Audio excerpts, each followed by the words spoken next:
msikilizaji wa Elimu FM, hiki ni kipindi kipya cha Ubeleko.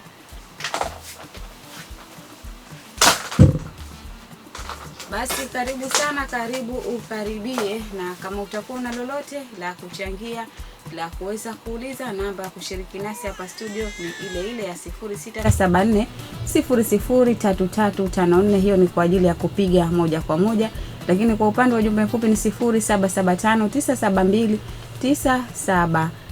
Studioni na kuendesha kipindi langu jina ni Time Hassan, lakini siko peke yangu, sambamba nami Nasrali. Basi tunaomba ushiriki wako uwe wa kutosha kabisa.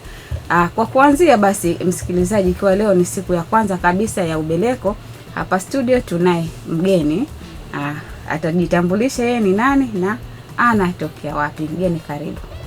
Asante sana ndugu mtangazaji.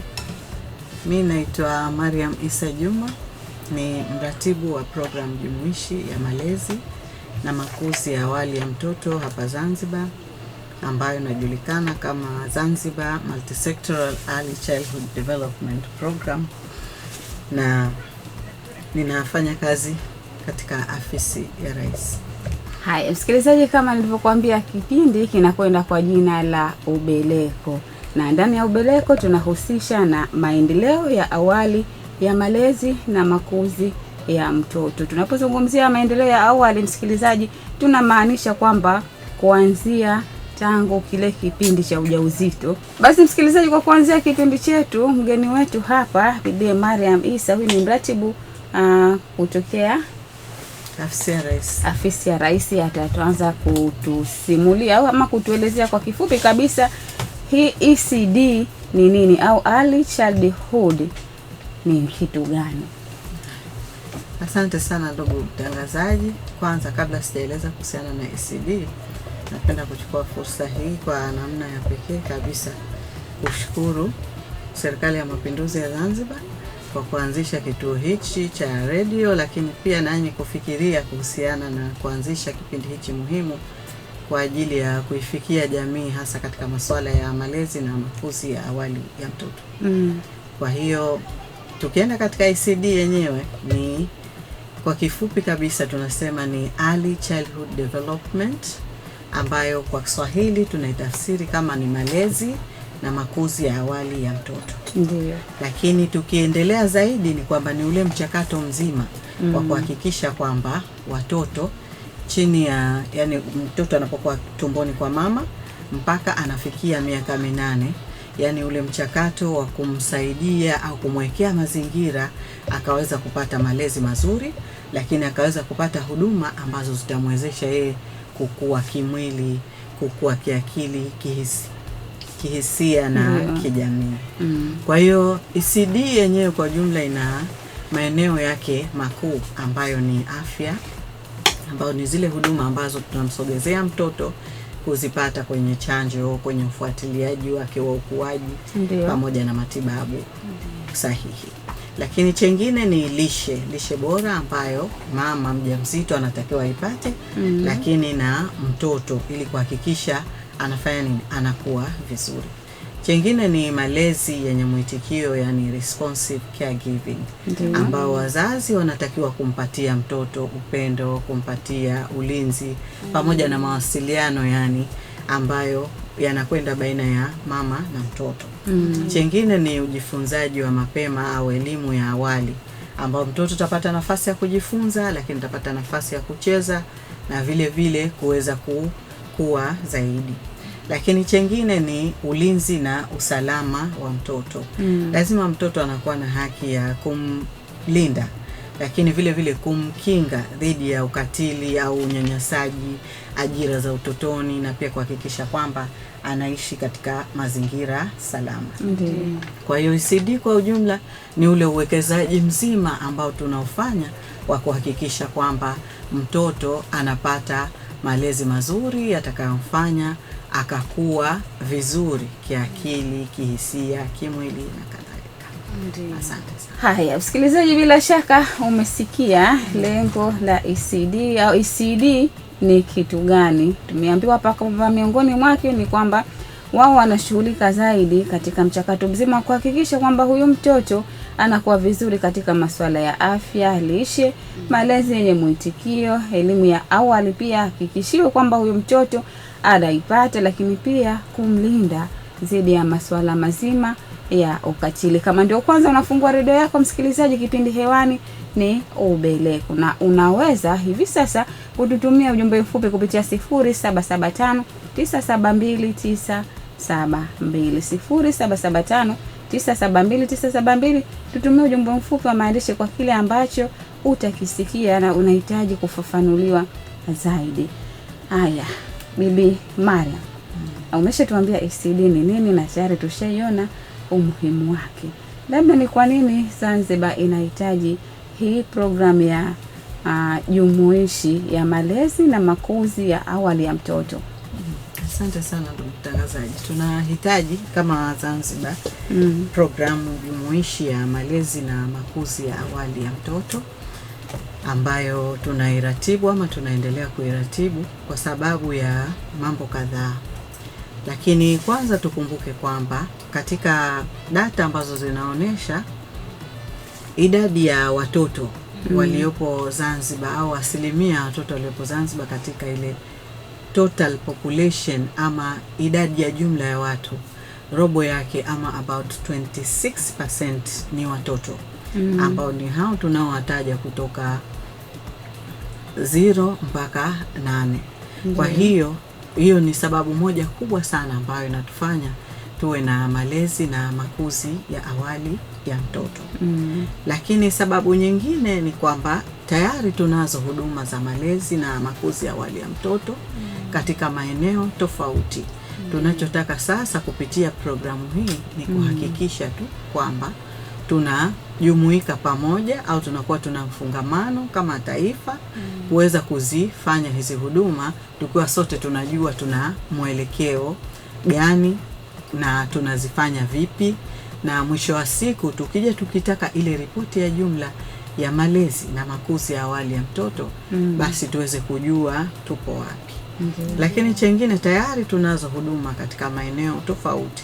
Lakini kwa mfano huduma ambazo tunazitoa chini ya miaka 3 bado tuna gaps. Kwa hiyo programu inayokuja inakwenda kulenga katika kuhakikisha kwamba zile huduma katika maeneo hayo pia zinapatikana.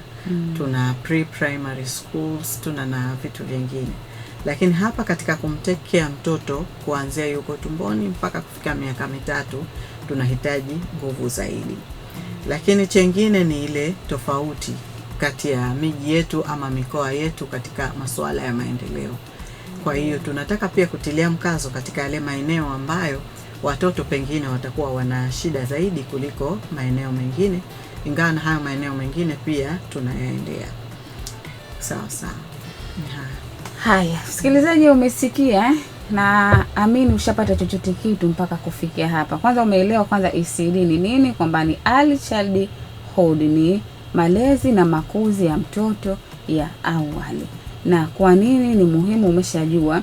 Na Bi Mariam hapa ametuambia lengo la ujio wao hapa ni kuitangaza hii programu yao jumuishi ya malezi na makuzi ya mtoto, na lengo kubwa ni kwamba wanataka kutilia mkazo katika zile gepu ambazo wao kwa maono yao wameona kwamba hapa kuna hitaji nguvu kazi, ili hawa watoto wetu huko kwenye jamii zetu wapate nao kuangaliwa kwa makini. Sasa twende kwenye background ya mradi wenu ama historia fupi kabisa, ili msikilizaji aweze kujua. Sawa.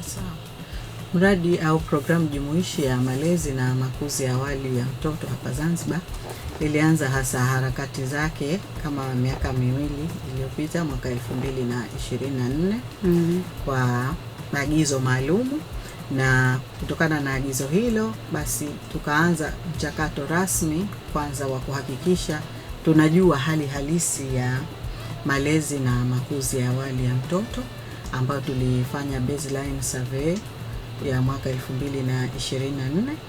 ambayo ilionyesha matokeo mbalimbali kuhusiana na hali halisi hasa ya mtoto, mojawapo kama hizo ambazo nimezitaja awali. Lakini chengine ni kutoa maelekezo kuhusiana na masuala ya kisera masuala ya kimipango, lakini pia kutoa maelekezo nini kifanyike katika upande wa jamii, ambapo ilionekana kuna uelewa mdogo katika masuala ya malezi na makuzi ya awali ya mtoto katika baadhi ya maeneo. Kwa hiyo baada ya hapo tukafanya programu kulingana na situation ile au ile baseline survey iliyofanyika, na programu hiyo ndio inaitwa programu jumuishi ya malezi na makuzi ya awali ya mtoto.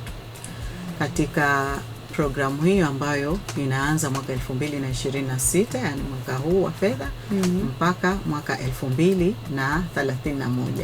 Kwa hiyo ni programu ya miaka 5 na imezinduliwa rasmi na Mheshimiwa Rais wa Zanzibar na mwenyekiti wa Baraza la Mapinduzi tarehe 22 mwezi wa 7 mwaka 2026, ambapo Mheshimiwa Rais aliwakilishwa na Mheshimiwa Makamo wa pili wa Rais, Mheshimiwa Hamad Suleiman Hemedi. Msikilizaji wa Elimu FM, kama ndio kwanza unafungua redio yako, basi kipindi hewani ni Ubeleko, na lengo la Ubeleko kukuletea kwenu nyinyi ni kutambua kwamba kuna umuhimu mkubwa wa kuyajali haya maendeleo ya awali ya malezi na makuzi ya mtoto. Tunaposema maendeleo ya awali, msikilizaji, tunamaanisha kwamba tangu mtoto yuko tumboni tunatakiwa tumwangalie kwa umakini kabisa, tumlee, tumkuze na tumlinde.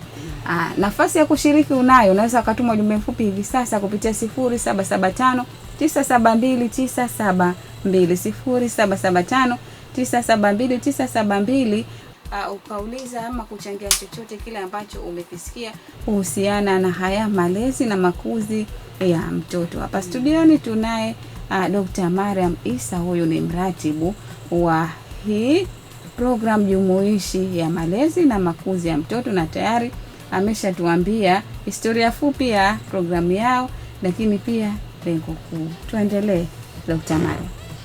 Sawa, asante sana mtangazaji. Kwa hiyo program jumuishi ya malezi na makuzi ya awali ya mtoto ambayo ni ya miaka 5 actually inalenga kabisa kuwafikia watoto takriban 500,000 ndani ya miaka 5 hii 2026 2031, tukiwa na lengo la kuhakikisha kwamba wanapata malezi na makuzi yafaayo ifikapo mwaka huu. Kwa hiyo ina maana watakuwa wamepata pia huduma nzuri katika masuala ya afya, katika masuala ya elimu, katika masuala ya ulinzi na usalama wao na kadhalika. Lakini pia programu hii ina maana itafanyika katika mikoa 5 ama itahudumia mikoa 5 ya Zanzibar kwenye district 11 na shehia 388. Lakini mikoa 5 na wilaya 11, si ndio? Labda tunaweza tukaitaja kwa haraka mikoa yenyewe, sababu kuna msikilizaji na yeye kidogo anataka kufaidi zaidi. Mikoa yote ya Unguja na Pemba ndio ambayo itahusika. Kwa hiyo sio Unguja peke yake, lakini na Pemba pia, mjini, kaskazini, kusini. Lakini pia katika utekelezaji wa programu hii ina maana itahusisha wizara zinazopata 7 ambazo tunajua kwamba wizara hizi zinatoa huduma zinazohusiana na malezi na makuzi ya awali ya mtoto. Kwa upande wa Wizara ya Elimu kwenye masuala ya elimu ya awali na ile elimu ya msingi ile ya mwanzo kabisa. Lakini pia kwa upande wa afya, wao pia wanatoa huduma nyingi za mama na mtoto, masuala ya chanjo, masuala ya matibabu, masuala ya lishe. Kwa hiyo na wao katika utekelezaji wa programu hii ya wao.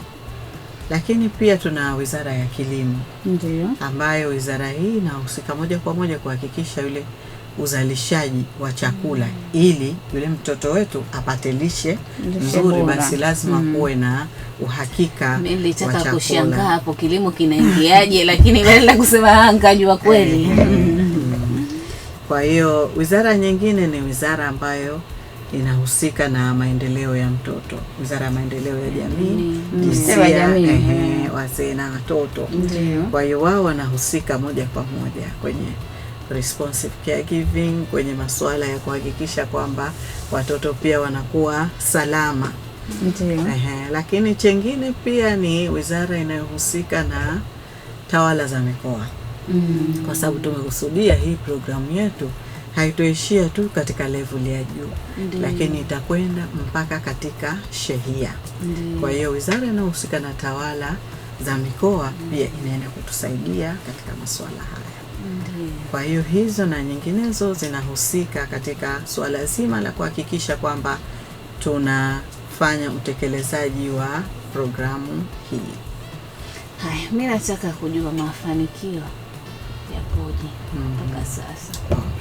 Mafanikio yapo alhamdulillah, kwa sababu tulikuwa katika kipindi cha miaka miwili kabla hatujazindua programu hii. Tulikuwa katika kipindi cha mpito. Ndiyo. Kwa hiyo kama nilivyoeleza awali, tuliweza kufanya utafiti mkubwa kuona hali halisi, lakini kuiweka hiyo program jumuishi ya malezi na makuzi ya awali ya mtoto. Lakini vile vile tuliweza kufanya ukarabati wa shule hizi ambazo tunaziita tutu kupitia programu hii, ambazo ni shule 3 kwa upande wa Unguja na 2 kwa upande wa Pemba. Ambazo hizi ni tucheze, tujifunze na tucheze, something like that. Kwa hiyo lakini chengine pia ni kujenga na kuzindua kituo cha malezi ndani ya soko la Mwanakwerekwe, ambao tulifanya utafiti mwaka 2025 kuangalia huduma rafiki ambazo zinapatikana katika maeneo kama haya zinazohusiana na mtoto zaidi. Kwa hiyo tulichokigundua pale ni kwamba wapo akina mama wengi ambao wanafanya biashara lakini wana watoto. Na wale watoto unawaona katika mazingira ya sokoni, ambao ukiangalia katika malezi sio nzuri sana kwa sababu ya harufu iliyopo ya vyakula mbalimbali vinavyouzwa pale, lakini lugha pia ambazo zinatumika na mazingira ambayo mama pengine anamnyonyesha mtoto katika ile sehemu ambayo au mtoto anaweza akawa ametambaa ama akaokota vitu. Kwa hiyo tuliamua na tulishirikiana na wenzetu wa Save the Children kuhakikisha kwamba tunafungua kituo ambacho mama anayefanya kazi pale ataweza kumweka mtoto akapata huduma, akacheza, akajifunza, lakini baadaye kisha kumaliza shughuli zake anakwenda anamchukua.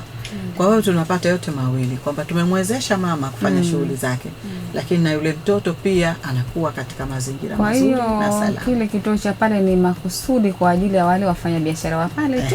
Mtu wa nje anayehitaji, kipaumbele hasa ni wale pale.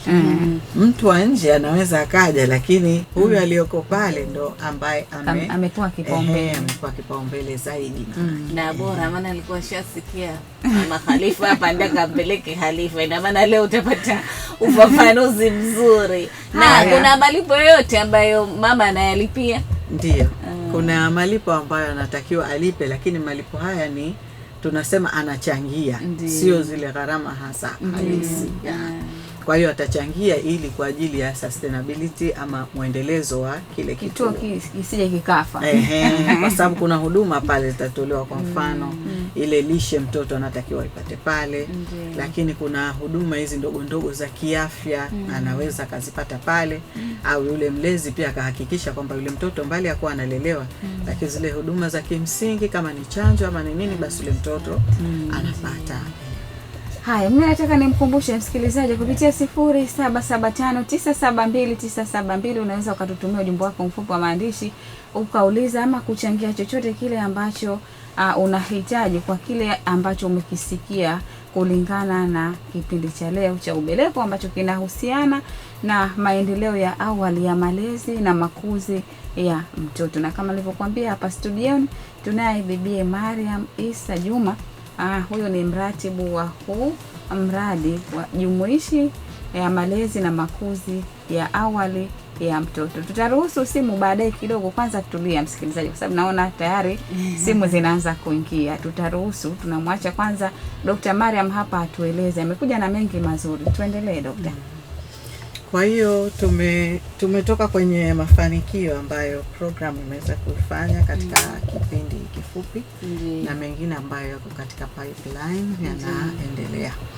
Lakini chengine ni kwamba pamoja na kwamba kuna taasisi za serikali ambazo tunashirikiana nazo ama tunazijumuisha ama kuziratibu vile ambavyo tunahakikisha hizi huduma zinapatikana, lakini pia kuna mashirika mbalimbali hapa nchini ambayo tunashirikiana nayo, ikiwemo Save the Children, ikiwemo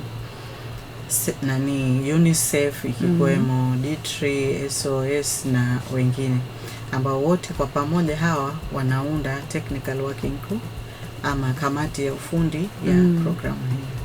Kwa hiyo mafanikio mengine ambayo ya program ni kuweza kufanya huu uratibu kuwa waki pamoja zaidi.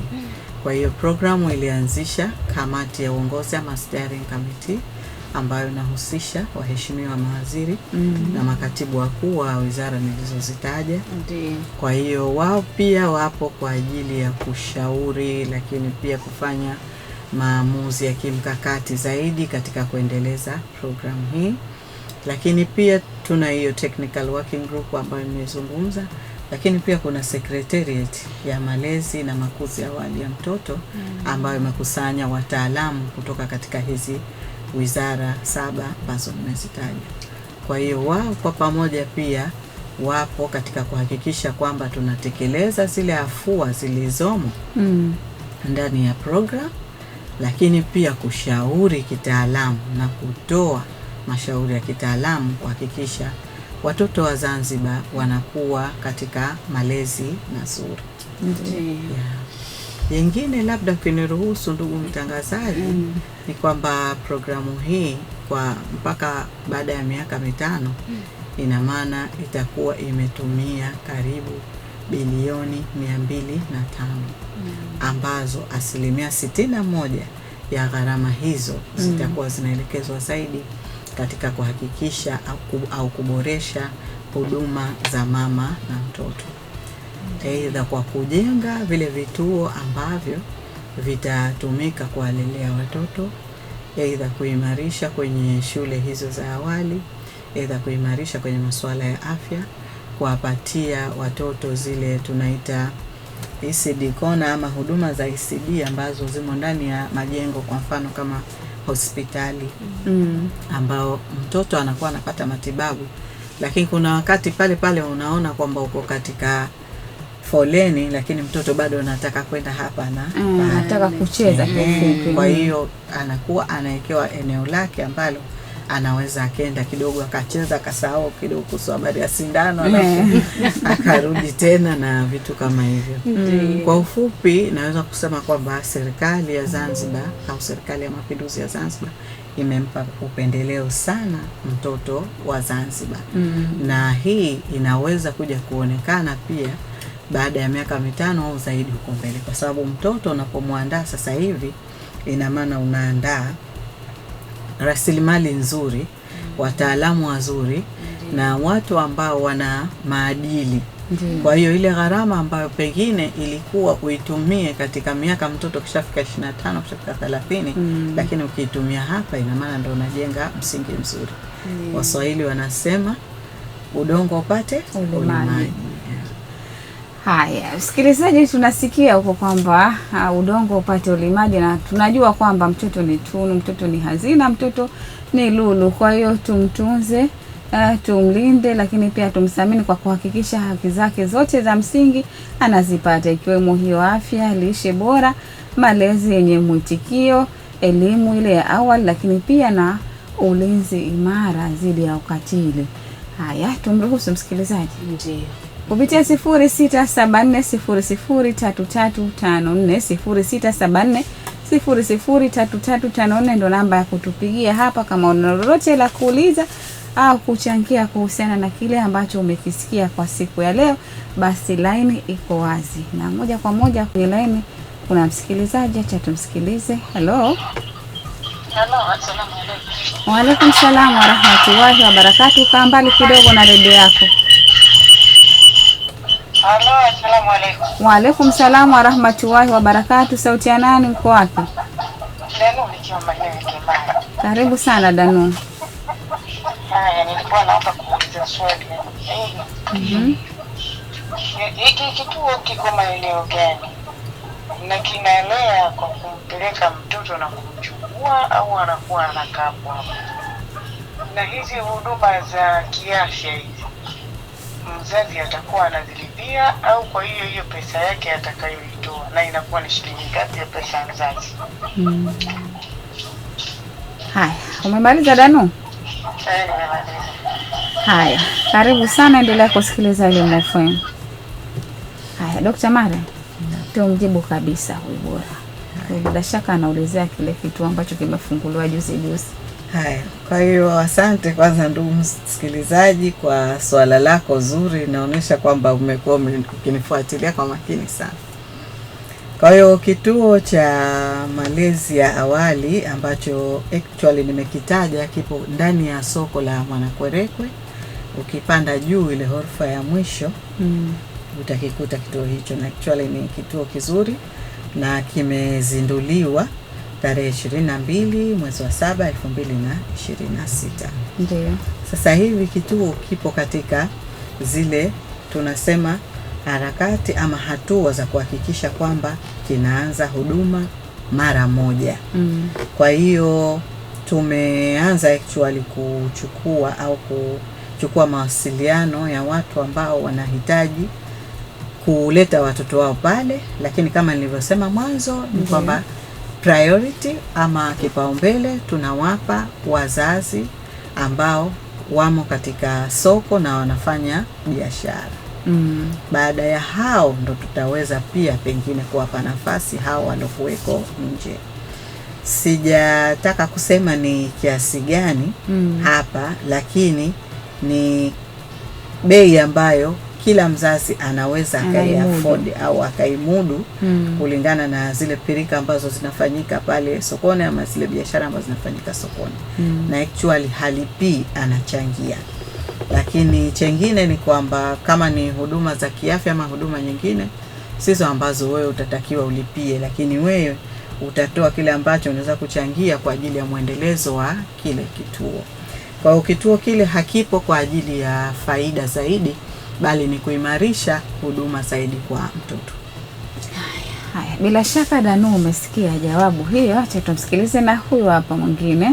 Bahati mbaya simu yake imekatika, lakini msikilizaji, line iko wazi kupitia 0674 003354. Tupigie sasa hivi ulize lolote ambalo unataka ufafanuzi zaidi kwenye line. Hello. Hello, salamu alaykum. Wa alaykum salaam wa rahmatullahi wa barakatuh. Sauti ya nani, uko wapi? Sauti ya Mama Dadi kutoka Parara Midodoni. Karibu sana Mama Dadi. Mimi nimefurahi sana na maelezo zaidi ya Dr. Maria. Yaani nilivyofahamu mie tofauti kabisa na hivyo nilivyosikia. Mimi niliposikia mbeleko nikadhani watoto tu wabebe kwenye mbeleko. Ndio tofauti kabisa na nilivyofahamu mie. Yaani nimefaidika sana. Ndio. Kweli jamani, natakiwa tukae chini tusikilize. Wallahi mimi niliona labda tunaambia watoto tusiwabebe huku mbele, tutuachie mdomoni. Kuwabeba nayo Furahi sana, nimefaidika. Asanteni sana, shukrani. Haya, asante Mama Dadi kubeba. Tutafutieni na vitu vingine kuliko hivyo, tuzidi kufahamika. Asante Mama Dadi kubeba nayo pia ni miongoni mwa mapenzi ya mtoto. Na siku hizo watu hawapendi kubeba kwa ubeleko. Ile pia ina maana yake. Kubeba ubeleko ni uzuri zaidi, maana mtoto anatazama kisogo cha mama. Kabisa. Hapa. Anatazama uso na macho mama na mtoto. Haya, shukrani. Asanteni sana Mama Dadi. Shukrani sana Dr. Maria. Haya, amekusikia. Asante. Haya, kwenye line. Hello. Assalamu alaykum. Wa alaykum salaam wa rahmatullahi wa barakatuh. Sauti ya nani, uko wapi? Kwa faida msikilizaji, ni Ahmed Mgura, fundi majiko kutoka Fadhila mkoa Kusini Pemba huko. Haya, karibu sana fundi majiko. Asante na kwanza natapongeza sana katika utaratibu ambao tunatuelimisha hapa kusema swala malezi na makuzi ya mtoto. Asante. Ni moja kizuri sana, na sisi hata kina baba tunajua kwamba tunalo jukumu letu, lakini tunajificha kidogo baadhi ya nyakati katika swala hilo. Sasa mimi nataka nimuulize Bi Mariam hapo kwamba wapo baadhi ya kina mama katika jamii zetu hawataki kuwanyonyesha watoto wao kwa sababu wanasema ni saa 6 hataki ile saa 12 wanaruhusiwa kutoa na wanamiliki kwenda kuwachukua watoto wakawanyonyesha maziwa ya ng'ombe. Matokeo yake tunaona katika jamii baadhi ya wazazi wapigwa ni watoto wetu kuchukua vinasaba vya ng'ombe kule tuachapigwa kile majumbani kwetu, kwa sababu hakutaka wakina mama hakutaka kunyonyesha, na maana inawezekana kuna tatizo katikati. Je, akina mama kama hawa siotaka kunyonyesha kwa makusudi watoto wao, je, mama yetu anaoshauri nini kwa kama hawa? Haya, shukrani sana fundi Majiko. Maria. Haya, asante sana fundi Majiko Mr. Ahmed Mbura kutoka Kaskazini Pemba.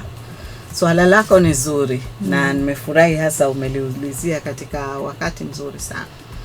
Actually kumnyonyesha mtoto kutoka kwa mama ni muhimu sana na ni swala ambalo tunalisisitiza sana, na mama actually anatakiwa katika hii miezi 6 ya mwanzo ahakikishe mtoto wake anapata kunyonya ziwa la mama. Ndiyo. Na hapa nitasisitiza kitu. Kuna wale ambao wanakataa, lakini kuna wengine wanakuwa wanasema kwamba yani hayatoshi yale. Lakini kiutaratibu yale yanatosha. Itategemea wewe mama pia unakula kitu gani. Yani pia wewe mwenyewe ujitahidi ile lishe yako ili pia uweze kutoa maziwa ambayo yatamfaa mtoto na yatamtosheleza. Kwa hiyo ikiwa wewe unapata lishe nzuri, ina maana na mtoto wako pia itaweza kumtosheleza. Lakini pia namna ambayo unakaa kumnyonyesha yule mtoto. Siku za mbeleni watakuja wataalamu zaidi wataeleza, lakini ikiwa manake tunamnyonyesha mtoto kisha huku wewe unashughulika na kazi zako, huku mtoto yani hapati ile concentration wewe hajaipata kutoka kwako na position ambayo yule mtoto unamweka. Mtakuja mtaelezwa kwa kirefu zaidi, hapa sio mahala pake, lakini hayo yote yanaweza kuchangia either yule mtoto akaipata lishe ile kusudiwa au asipate. Kwa hiyo nadhani pia kipindi hichi ndo kipo kwa ajili ya kuelimisha moja baada ya jingine kuhusiana na hayo. Sasa wasikose tu kufuatilia. Huu ni mwanzo, lakini kuna mengi mazuri ambayo msikilizaji atakuja. Kwenye line kuna msikilizaji mwingine. Hello? Hello? Habari yako? Nzuri, samahani nikumradhi jamani. Nimerudi Danu. Kuna swala moja hapa sijajibiwa. Nimeuliza mtoto anapelekwa asubuhi na kuchukuliwa baada ya muda mzazi kumaliza shughuli zake au anakuwa anaishi hapo hapo? Haya, asante sana Danu na pole sana kwa kuliruka hilo swali lako. Haya, Dr. Mara. Asante, tumelisahau nadhani hata kulinota hapa tu.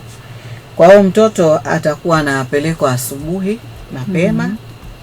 Maybe saa 2 mtoto atakuwa yupo pale, na mzazi anakwenda zake kazini, kama ni saa 1:30 anampeleka pale, na atatakiwa mwisho saa 12 jioni. Na hilo litakuwa linasisitizwa kwa sababu yani baada ya hapo kituo kinatakiwa kifungwe. Kwa hiyo kila mmoja na maana atatakiwa hakikishe ule muda aliopewa, kama ni saa 12 kama saa 11, hakikishe mtoto wake anamchukua, ili nao wale watoto pia wao katika mazingira salama, sio tena usiku tunaanza kuwatia njiani. Hivyo. Kwa hiyo sasa hapo nataka nisisitize kidogo kwamba wazazi hapa madhali washapewa hii fursa wasije wakaitumia vinginevyo.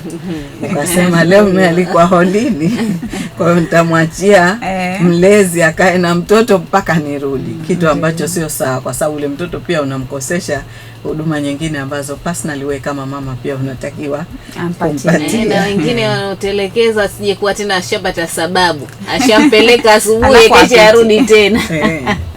Haya, msikilizaji, fursa bado ipo kupitia 0674003354 ndo namba ya kutupigia hapa moja kwa moja, ulize chochote kile ambacho unahitaji ufafanuzi zaidi au kutoa mchango pia unaruhusiwa. Nasra, kuna ujumbe mfupi. Kuna ujumbe hapa anasema, habari heko wataalamu wetu, kuna baadhi ya watu wanaamini mtoto kuanzia miaka 5 hadi 10, mtoto kuanzia miaka 5 hadi 10 analelewa kwa kupigwa mikwaju. Akifanya kosa, je, kitaalamu dhana hii ina amechanganya huyo. Haya, yeye kataka kujua kitaalamu, pengine ndo katika maandishi tu, dhana hii inakubalika katika jamhuri? Bi Mkubwa Saidi huyu, mtoto akifika kuanzia miaka 5 mpaka 10 kupigwa mikwaju, kulelewa kwa kupigwa mikwaju. Je, dhana hii inakubalika? Sawa, asante kwa swali ama ujumbe, lakini actually kupiga sio malezi. Mtoto unaweza ukamfundisha bila ya kumpiga, kwa maana tu ukatafuta mbinu mbadala ambazo zitamfanya mtoto, inawezekana akajisikia sio comfortable ama sio faraja kwake, lakini ukawa unamfundisha kwamba hili halifai kulifanya wewe. Kwa mfano pengine labda umemtuma lakini akawa hajenda, kwa hiyo kwa kawaida wewe unakuwa una hasira na kirudi unataka umbandike magumi, lakini pale unakuwa humjengi. Inawezekana ndo unamjengea chuki zaidi, unamharibia ile confidence aliyokuwa nayo ama ile kujiamini, na pengine unaweza ukampa unyonge fulani, akaona kumbe huyu hanipendi mimi, ananipiga tu, akawa sugu. Wengine wanasema, lakini pengine unaweza ukamwita, ukamsemesha, ukamwambia hivi ulivyofanya sio vizuri, mtoto anatakiwa awe hivi au hivi au hivi, kumtumikia mzazi wake ni kitu kizuri. Lakini chengine unaweza kumwambia siku ya pili, mfano nikikuambia kitu fulani na ukawa hujafanya, basi mimi naweza kuchukua hatua fulani, labda nitamwambia mwalimu wako, ama basi wewe utakuwa hupati kitu fulani ambacho pengine yeye anakipenda na kina manufaa kwake, kuliko ile kumpiga. Ingawa baadhi yetu wanaamini kwamba kama hujampiga mtoto basi sasa ile inategemea pia na ulivyo muanzisha yule mtoto, kwamba manake mimi labda anipige lakini vinginevyo mimi sifanyi, na utakuta sasa mtoto mwingine anasema mimi sendi, labda anipige kinipiga tabidi washazoea kupigwa. Lakini tusipendelee, yani tupendelee zaidi mbinu mbadala kuliko ile kupiga, kwa sababu unaweza ukampiga lakini ukamwathiri, ukamuumiza sehemu, na wewe kabidi ukamchukua ukampeleka hospitali, sio mahangaika, na wewe pia kinda kakushtaki huyo umeona kwa shida. Haya, kuna ujumbe mwingine anasema, je, maziwa ya ng'ombe kwa watoto wachanga yana madhara? Maziwa ya ng'ombe kwa watoto wachanga yana madhara? Hujasema nani?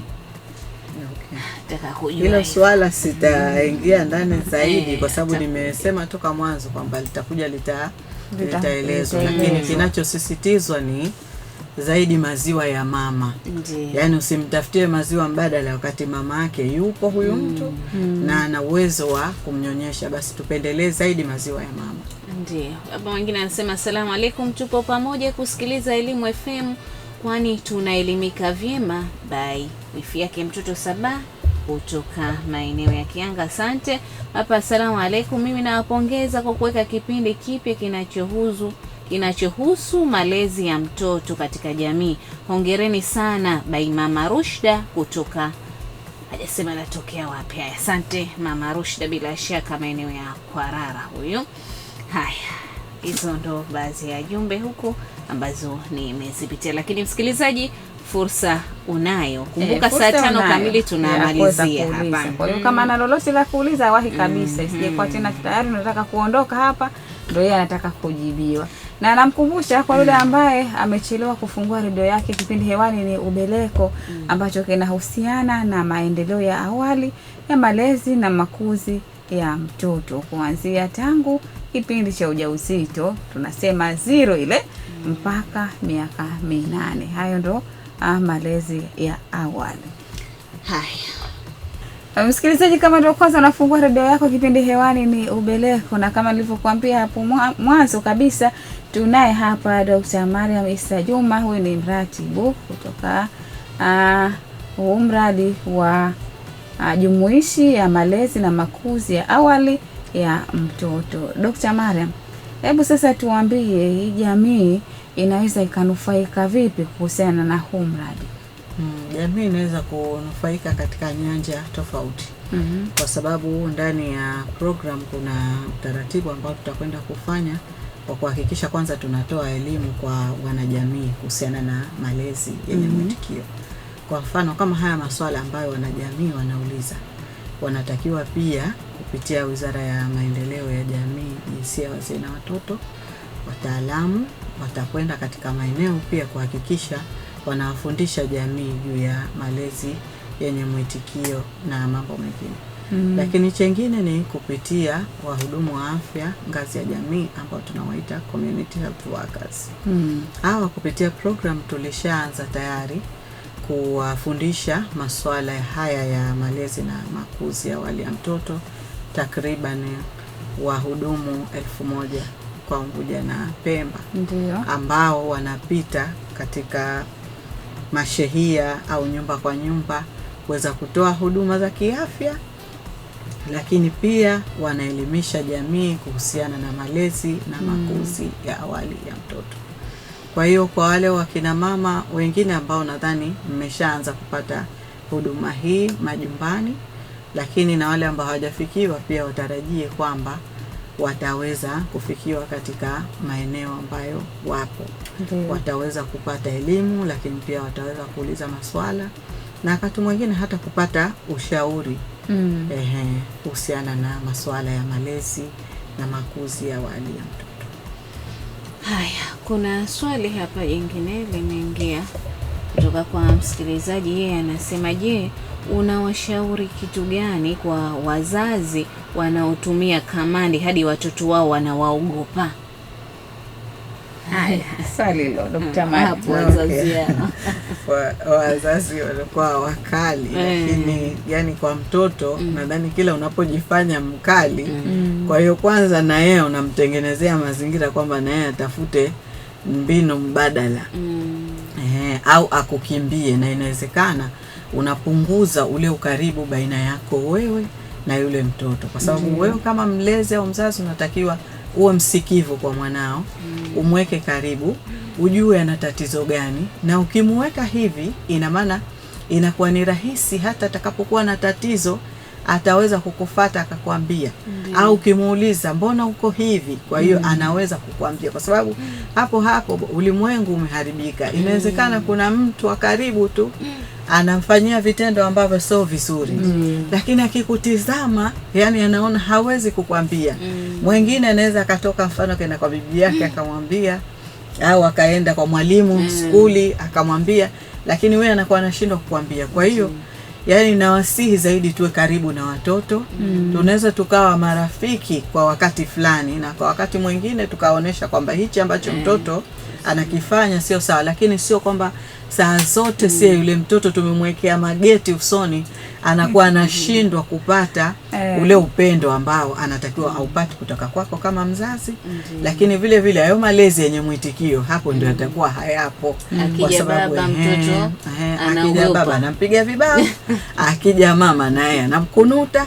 Kwa hiyo anakuta mtoto yani yuko katika hali ya unyonge kabisa, hata ule ukuaji wake, hata hiyo confidence inosema inakuwa inafanya inapungua, hajiamini mtoto, anaona hapa saa yoyote mimi nitabua gumi tu. Na wakati mwingine inawezekana akapina ana tatizo, lakini kutokana na ule ukali tu wa mzazi hawezi kusema, anakuwa anashindwa kukukabili.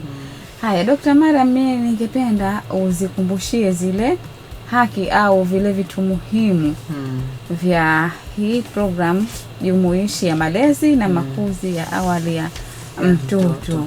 Sawa, asante sana. Yani program hii baada ya kueleza hayo ni kwamba ina nguzo kama 4 ama huduma za aina 4 ambazo inaenda kutilia msisitizo zaidi.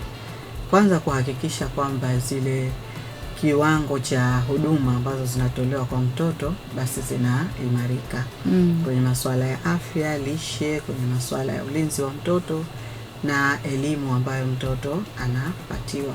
Na ndio maana tukawa tumeanza na hizi tutu centers ambazo hazikuwa katika standard ile ambayo tunaitaka ya kimazingira ndani, lakini pia na vifaa ambavyo mtoto anaweza yani kucheza lakini na kujifunza at the same time. Lakini chengine ni kuhakikisha kwamba tunapata wale watenda kazi ambao watakuwa wamefundishwa masuala ya ECD na ambao tunaweza yani wakatusaidia katika kuifikisha elimu hii kwa jamii. Ndio. Ambayo ndio lengo, yani mama na mtoto. Kwa hiyo ikiwa tutaweza pia kufanya hivyo, na kupitia programu hii tunalenga kufanya hivyo, kuona kwamba jamii na maana inaimarika zaidi katika swala hili. Kila mmoja wetu afahamu umuhimu wa malezi na namna gani ataweza kumlea mtoto katika mazingira mazuri. Ndio. Lakini katika masuala ya uongozi ni kuhakikisha kwamba mipango yetu ya kitaifa inazungumzia, kwa sasa inazungumzia kwa sababu tuko na sera mbalimbali, kwa mfano kama sera ya afya, sera ya elimu, shaona, na tunazo sheria ambazo zinamlinda mtoto, lakini pia tuna mipango mikakati, tuna vision tunasema, na vitu vingine ambavyo vyote vinazungumzia, ingawa hatuna ile, kwa mfano tunaita comprehensive policy, sera moja tu ambayo inazungumzia ECD ambayo imekusanya hizi zote. Kwa hiyo kupitia programu hii tunakwenda kuweka vitu vya namna hiyo ambavyo vitaifanya hizi efforts ama juhudi ambazo tunazifanya kwenye malezi na makuzi ya awali ya mtoto ziwe na muendelezo zaidi au sustainability zaidi. Ikiwa tutaweka sheria, tutaweka na hizo sera ambazo zinagusa moja kwa moja masuala ya malezi na makuzi ya awali ya mtoto. Haya, msikilizaji, nakukumbusha kama ndio kwanza unafungua redio yako, kipindi hewani ni Ubeleko, ambapo kipindi hiki kinazungumzia maendeleo ya awali ya malezi na makuzi ya mtoto kuanzia kipindi cha ujauzito, yani 0 kabisa mpaka miaka 8. Haya, basi muda naona umekwenda, dakika ni ya 50 hiyo msikilizaji. Si Dr. Mariam, ungetoa wito kwa jamii? Okay, asante sana kwa kunipa fursa hii. Kwa hiyo kwa upande wangu natoa wito not only kwa jamii tu peke yake, lakini kwa wadau wote wa malezi na makuzi ya awali ya mtoto. Programu hii ya miaka 5 ambayo ilikuwa ni kilio chetu actually tuwe nayo hapa Zanzibar, kwa sababu wenzetu bara walishaanza miaka, na tofauti ni kwamba huku pengine tuna population au tuna idadi ndogo ya watu. Kwa hiyo kwetu sisi pengine itakuwa ni rahisi zaidi kuweza kuwafikia watu wetu kutokana na tulivyo kimuundo na idadi ya watu tulionao. Kwa hiyo tushirikiane kwa pamoja, badala ya vile ambavyo kila mmoja alivyokuwa na anafanya katika taasisi yake, lakini sasa tunaenda kuwa katika chini ya uratibu wa namna moja ambao sote tutakuwa tunaitizama programu hii na utekelezaji wa afua mbalimbali ambazo tutakuwa tunazifanya. Tutakuwa hiki ndo kigezo chetu tunaangalia ndani ya programu hii. Kwa hiyo taasisi za kiserikali na zile ambazo si za kiserikali zilizoko nchini zinazotoa huduma zinazooana na malezi na makuzi ya awali ya mtoto, basi tushirikiane pamoja. Si hao tu, lakini taasisi za kielimu ambazo pia nazo pengine zinatoa huduma ama elimu za aina hii, aidha ni vyuo vikuu ama watafiti mbalimbali waliopo nchini, waweze kulikubali swala hili na kushirikiana nasi. Lakini chengine kwa jamii kwamba malezi yenye mwitikio ni muhimu sana, na serikali imeona itusogezee programu hii karibu ili watoto wetu waweze kukua vizuri. Kwa hiyo na sisi tuikubali fursa hii wanapotupitia watu majumbani kuweza kuzungumza, lakini pale tunapoitwa kwa ajili ya kuelekezwa kwenye huduma hizi, na pia kuwapatia zile huduma za msingi watoto. Kama tumeambiwa hapa, tumesisitizwa juu ya kunyonyesha watoto, kuwapa watoto malezi yenye mwitikio, lakini pia kuhakikisha kwamba wanapata afya nzuri. Kwa hiyo ina maana na sisi pia tutake action kuhakikisha kwamba tunawapeleka katika vile vituo vya afya ambavyo vitasababisha wao kupata ile huduma ambayo inatakiwa. Hayo ni yangu.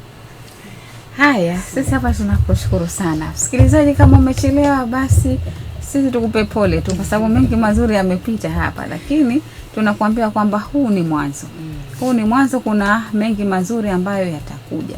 huu ni mwanzo wa ubeleko, lakini tunakusisitiza kwamba endelea kufuatilia kipindi cha ubeleko. Kuna mengi mazuri ambayo yatakuja karibu yako ili uweze kuyajua. Mimi naamini time msikilizaji anajiuliza huko, mtoto kutoka zero, yani uko tumboni, vipi anaanza kujaliwa, lakini kupitia kipindi hichi cha ubeleko atajua, aendeleze. Maana hapa tumetajiwa watu ambao wanahusika, kama watu wa afya watakuja hapa atatuambia kwa nini zero, kwa nini inaanza zero kule kwa mtoto akiwa tumboni. Mtoto je, anasikia tumboni? Watu wanabishana huko mtaani, lakini kupitia ubeleko wanabishana na pia wana maswali mengi tu. Kwa hiyo maswali yao wayaweke, kuna watu mbalimbali watakuja na wao wataelezea kiundani kabisa.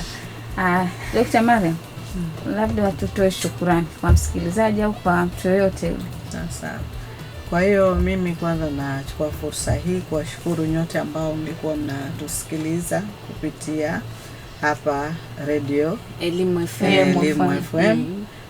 Na muendelee kutusikiliza kwa sababu hiki ni cha mwanzo, lakini kutakuwa kuna muendelezo na mtasikia mengi mazuri kuhusiana na malezi na makuzi ya awali ya mtoto. Lakini chengine nashukuru Wizara ya Elimu na Mafunzo ya Amali kwa kuweka kituo hiki, lakini kukianzisha hichi kipindi maalum ambacho kitatusaidia sana sisi, kwa sababu katika program yetu pia tuna eneo ambalo tunataka kuhakikisha kwamba tunaelimisha jamii kuhusiana na malezi na makuzi ya awali ya mtoto. Kwa hiyo kwangu mimi hii ni fursa adhimu. Na mwisho kabisa, sio kwa umuhimu, ni Serikali ya Mapinduzi ya Zanzibar kwa kuamua kwa nia ya dhati hasa kuileta ama kuianzisha programu jumuishi ya malezi